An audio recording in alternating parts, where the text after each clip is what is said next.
Hi, my name is Kerry Rodley and it's my pleasure to present the next session in the Small Business Big Impact program. I'd love to introduce Fiona Brown from Youtopia Wellbeing, and Fiona will be talking today on effective communication for small business teams. Fiona offers an eclectic mix of skills, talents, wisdom, life experience and qualifications that make up the many strings to her bow. As a professionally trained and experienced life and professional leadership coach, public speaker, best-selling author, NLP and Matrix Therapy's master practitioner, conscious hypnotherapist, a registered nurse, Reiki master, and a few other bits and pieces, she has the passion, tools and understanding to help you to create the life you imagine and get a renewed sense of self. Fiona impacts many lives through her public speaking, workshops, facilitation and leadership roles, and has program managed an award-winning youth leadership program with coaching. She is currently involved as facilitator and coach in the Opportunity Collective's Career Women's Management Program. Fiona is also president of the Port Stephens Women in Business. This session is proudly brought to you by Port Stephens Women in Business. Hello everyone, and thank you for that lovely warm welcome, Kerry. My name's Fiona Brown and I'm really excited to be talking to you today about communicating effectively in teams for the Small Business Big Impact Expo. So if you would like to take some notes, grab a pen and paper now as I get ready to share screen with you. And here we go. So growing up as one of 9 children, I learned very quickly that if I wanted to be heard, understood and acknowledged and have my needs met and want, I needed to learn the art of communication very quickly. It didn't come easily to me. I was very small and shy and reserved, but I listened really well. It was something that I really enjoyed doing. And it was by listening to others that I learned over the years what communication strategies worked and which didn't. Modeling the good communication skills of others helped me immensely. It is my intention to share today with you what I believe to be very important communication principles. I want you to listen with your ears to the words I say, visualize with your mind's eye how those words could relate to you in your own life and workplace. Tune in with your gut or your heart to what resonates with you the most.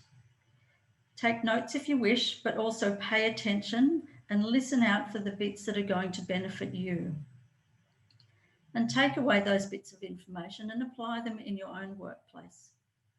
Like many things in life, skills take practice to perfect, so do just that. Communication can make or break almost anything: a relationship, a business deal, an opportunity, a health crisis, a sporting event or a safety issue. While what I share with you is nice to know, it's also a need to know if you want to have a positive impact on your team and workplace that translates into productivity, profit, and most importantly, pleasure, which is what life is all about. But first, I want to begin with a story. On January the 28th, 1986, at 11:39 a.m., the Space Shuttle Challenger broke apart and disintegrated over the Atlantic Ocean, only 73 seconds into its 11th flight into space, killing all 7 crew members aboard, 5 NASA astronauts and 2 civilians. The disintegration of the space shuttle began after a joint in its right solid rocket booster failed at liftoff. The failure was caused by the failure of the O-ring seals used in the joint that were not designed to handle the unusually cold conditions that existed at this launch. The seals' failure caused pressurized burning gas to leak from within the solid rocket motor and damage the external fuel tank, causing it to break up and explode. Although the technical failure of the O-rings was what caused the space shuttle to disintegrate, the real cause of the disaster was a result of poor communication. It was well known by the manufacturer that the O-rings failed when tested at cold temperatures. They had concerns on the day before the takeoff that the temperatures would be too low and could greatly threaten the success of the launch. Engineers presented this information to NASA, but not in a compelling enough way, and did not clearly explain the potential risks enough for NASA to take the problem seriously. Even though the engineers knew exactly what they were talking about, their method of communication was not the most appropriate for the situation, hence the disastrous outcome. While this is an extreme example of the result of poor communication, it does set the scene for why we must pay more attention to something that we all take for granted every day in all of our relationships, and that is communication. So, what is communication? It's something that we do every day. Communication is broadly defined as the exchange of information and the transmission of meaning. However, it's not just the words we say, but the meaning behind those words. Human communication, even when we are face to face in the same room, speaking the same language, often with people we already know, language and the communication that results can be very complex. So this happens, as I said, in families and friendship groups as well as in the workplace. So why am I sharing communication strategies with you today? Because effective communication has long been known to influence important team processes and outcomes, and I'm sure we've all experienced that. Companies that implement highly effective communication practices are 4.5 times more likely to have highly engaged employees and 20% more likely to have less employee turnover. And that's certainly what we're all after. Lack of communication between staff and management is one of the key mistakes employees make in managing their employees. Many people know this firsthand from their own experience in the workplace. Businesses with highly effective communication are 2 times more likely to use technology for internal communication, and this can include things like text messages, email, and Zoom communication. Businesses with highly effective communication are also twice as more likely to have documented communication strategies, which don't have to be complicated and lengthy. They can be just simple and workable and effective, and that's enough. So it depends on the organisation how lengthy you would like to make your communication strategy. So I'd like to share with you a little about transactional communication and what that is. So if you can imagine that the person on the left is you and the person on the right might be another employee or a team member or a whole team even. And the ball in between, that clay ball, represents the communication. As the communication goes from one person to the next, it changes. So the message changes each time it moves, and it's influenced by things such as our subjective lenses, which are the way we personally view the world. Our knowledge, knowing more or less about a subject will have an impact on the way we give and receive communication. Our past experiences will also influence our communication, and certainly things like age, race, and gender. They're a key influencer, and the greater the mix, the more complex communication can become. Our emotional state can make an enormous difference. Receiving or delivering a message will come across completely differently if we are angry as opposed to happy or even sad. Our relationship with the other person determines how relaxed we feel with the communication and can influence the amount we share based on what we know about them. So if we look at communication in terms of relationships, looking at this diagram, you can see one circle represents the manager and the other circle represents a team. Communication in all forms requires some form of relationship. Here you can see the relationship between the manager and the team in this diagram, where there is a decent amount of overlap. This overlap represents the commonality between the two parties. The work connection, the broader work goals sit in this space. It's where communication happens and where work values exist between employee, employer, and all members of the team. However, there is still plenty of room for each party to have their own space to be and feel independent, responsible, capable, and trusted. Here we have a relationship between a manager and a team that is not healthy. This could represent a manager who doesn't trust a team's capabilities and micromanages, who undermines their work, manipulates communication, or blurs the line between work and social relationships in an unhealthy way. This can lead to resentment and all sorts of other unresourceful feelings and can cause dysfunction in the workplace. This diagram here represents one where the two are more disconnected. This can be a result of too little information being shared, a team not being kept in the loop or ignored, a disinterest in the team at a group or an individual level. And this can result in reduced employee satisfaction and higher staff turnover because the staff may feel that they do not belong. So what are the results of poor communication? From a people point of view, we find things like frustration, uncertainty. People become less clear about what's happening in the workplace, which can result in team dysfunction, staff questioning their value, resulting in low morale, and things like rumours or suspicion where communication isn't clear. There can also be resentment and high employee turnover, which increases the cost to the business. Further results from those go on to include things like low productivity, poor customer service, increased risk, missed opportunities, such as missing out on things like contracts, time inefficiency, and we all know time equals money, wasted resources, deadlines missed, and tasks not complete, which can certainly lead to unhappy customers and loss of goodwill.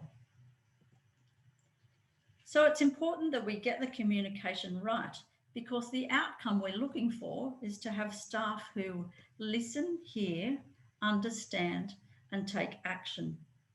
We want staff who are fully engaged. We want them to be taking pride in their workplace, take ownership of their role and responsibilities, feel supported by each other in the workplace as well as by their managers. And most importantly, we want our employees to stay employed. So it's really important, firstly, to get to know your people. To communicate well with staff, it is really helpful to know about their personality because businesses employ people, not resumes.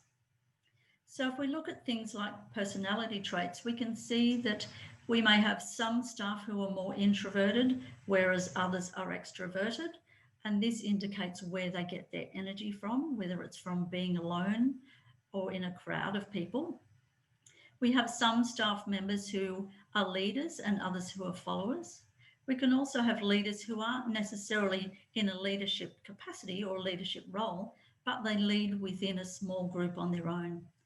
And some people are not interested in being leaders at all, which is perfectly fine, but they make really fantastic followers, and we need a mix of both. Some of our staff tend to be big picture thinkers and others prefer detail. So when you're communicating with your staff, if you're speaking to a group of people who like to see the big picture first, then share your ultimate goal with them, the bigger picture, and then fill in the detail, and they'll be able to follow along with you. It's important to look at how staff manage their inner and outer expectations. You can have people who are upholders, questioners, obligers, or rebels. Upholders want to know what should be done.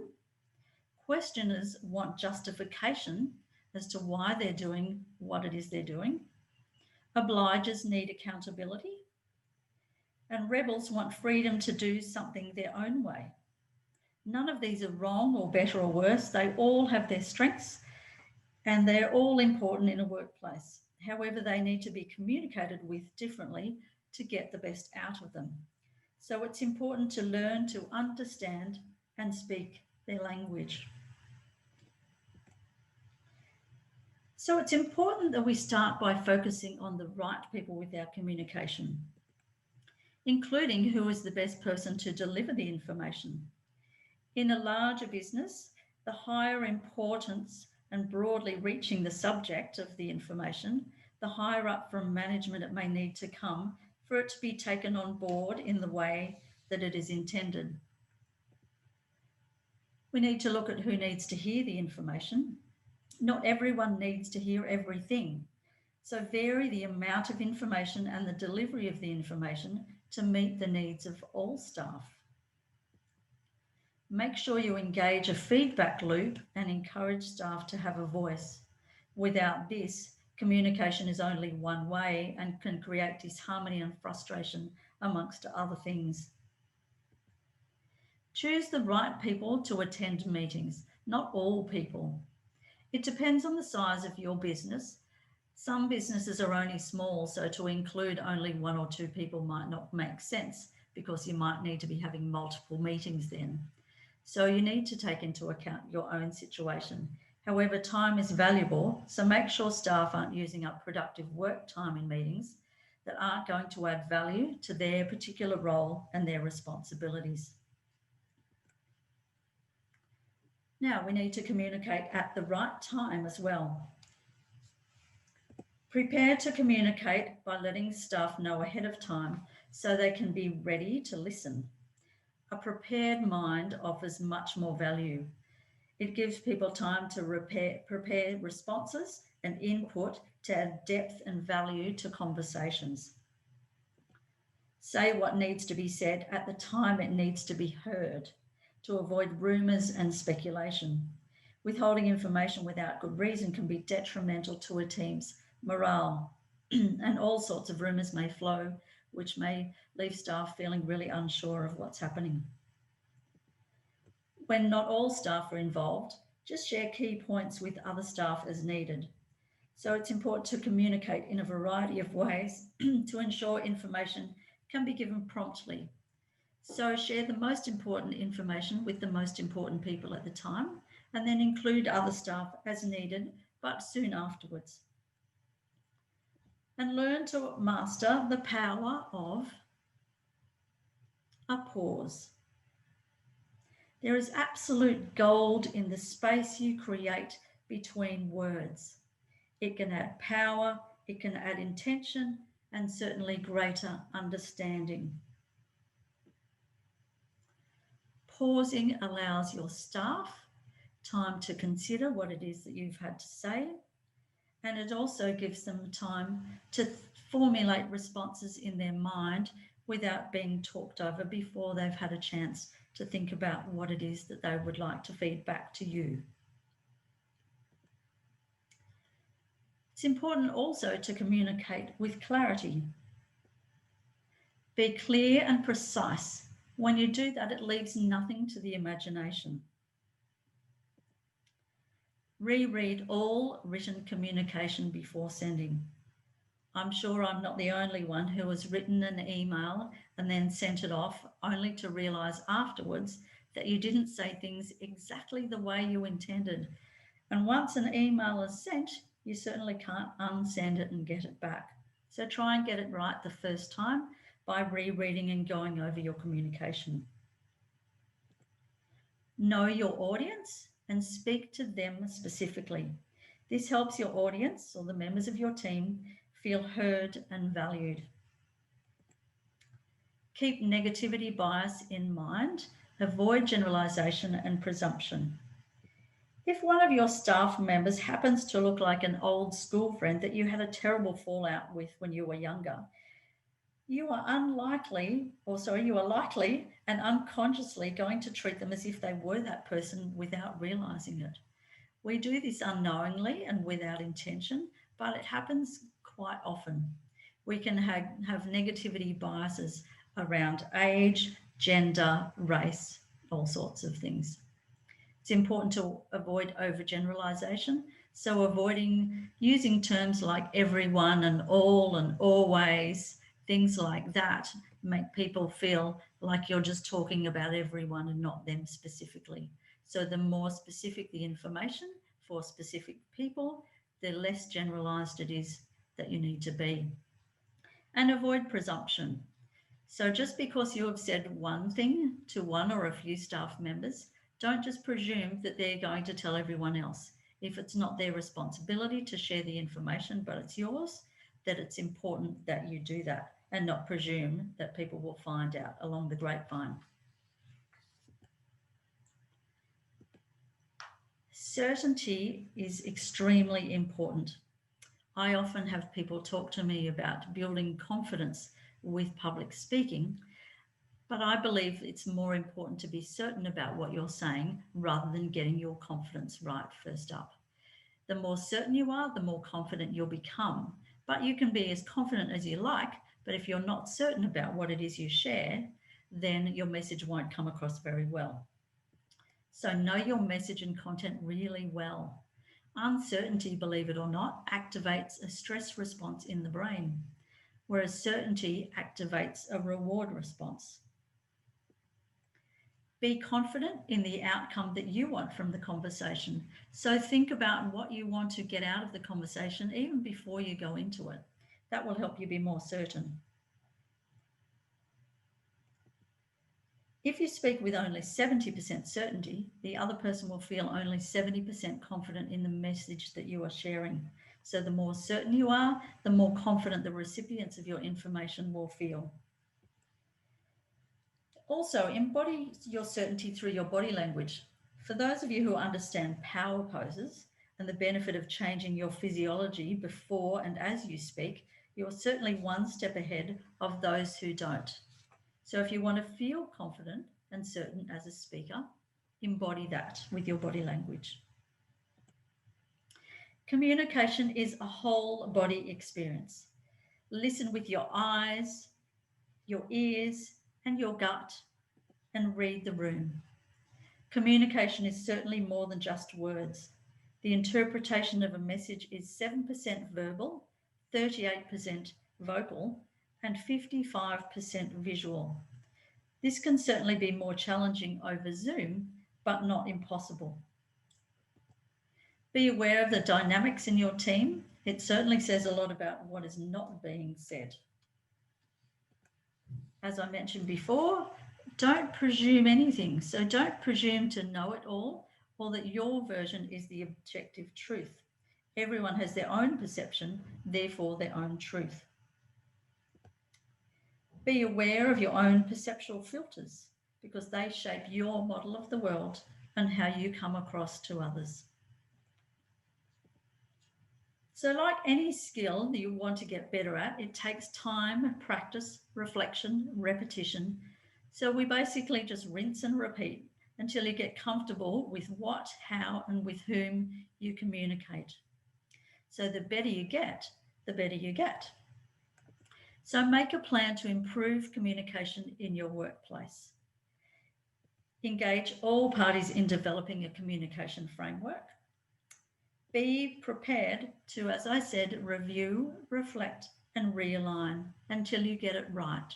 And even then, go back every now and then to make sure it's still right. And reap the rewards of good communication and certainly celebrate as a team. So if you can see you're getting some wins from making some changes in terms of your communication, reward the team and celebrate that.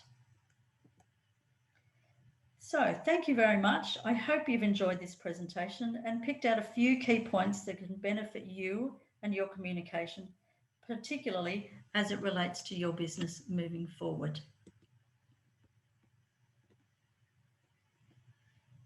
So there I am. Thank you everyone for listening.